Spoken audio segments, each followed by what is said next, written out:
ஒரு மாற்று சிந்தனை இருந்ததாக அப்படிதான் எனக்கு படுது தமிழ்நாடு கூட்டணியை பொறுத்த வரைக்கும். நீங்கள் சமீப காலமாகவே பார்த்தீங்கன்னா அது பீகாராக இருக்கட்டும் அல்லது மற்ற மாநிலங்களாக இருக்கட்டும் ஒரு ஹார்ட் பார்கெயின் பண்ணோம் அப்படின்னு நினைக்கிறாங்க. இப்போ ஜார்க்கண்ட்லலாம் வந்து சோடாங்கர் வந்து பார்கெயின் பண்ணி கொஞ்சம் கூடுதலான இடங்கள் மற்ற விஷயங்கள்லாம் அவர் பண்ணி கொடுத்தாரு.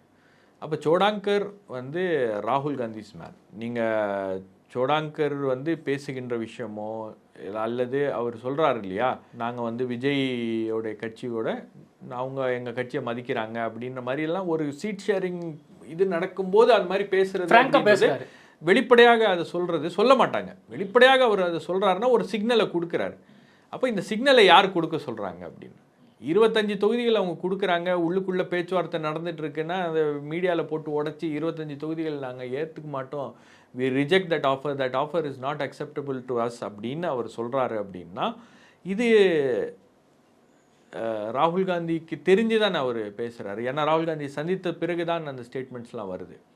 அதே மாதிரி மாணிக்கம் தாக்கூர் மற்றவர்கள்லாம் பேசும்போது ஏதோ ஒரு இடத்துல ராகுல் காந்தியோடைய மைண்டில் சில மாற்றங்கள் இருக்கிறது, கூட்டணியை தொடர்வது குறித்து சில வேறு விதமான ஒரு பார்வை இருக்கிறது அப்படின்றத புரிஞ்சுக்கிட்டு தான் அவங்க அதை பேசுகிறாங்க.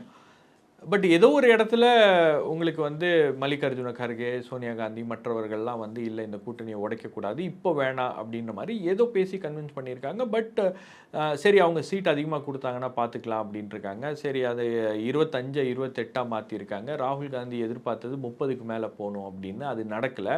அப்புறம் 2 ராஜ்யசபா அப்படின்னு பேசியிருக்காங்க. அப்போ ஒரு ராஜ்யசபா இப்போ கொடுக்குறேன் அப்படின்னு ஒத்துக்கிட்டாங்க. அந்த 2வது ராஜ்யசபா மேபி அது அக்ரிமெண்ட்டில் போடல, மேபி 28ல் சிதம்பரத்துக்கு வரலாம், காங்கிரஸ் கொடுக்கலாம் அப்படின்ற மாதிரி அந்த அடிப்படையில் இது முடிந்திருக்கிறது. ஸோ 2 பக்கமும் வந்து இறங்கி வந்திருக்காங்க. திமுக பக்கமும் இறங்கி வந்திருக்காங்க, இந்த பக்கமும் இறங்கி வந்திருக்காங்க. பட் ராகுல் காந்தி முழு மனதோட இந்த கூட்டணியை அவர் வந்து ஆதரித்து அவர் பண்ணாரா, ப்ளீஸ் ப்ரொசீட் அப்படின்ற மாதிரி தான் அவர்கிட்ட வந்திருக்கிறது. ஸோ நீங்கள் முடிவு எடுத்துட்டீங்கன்னா அது ஓகே அப்படின்ற மாதிரி.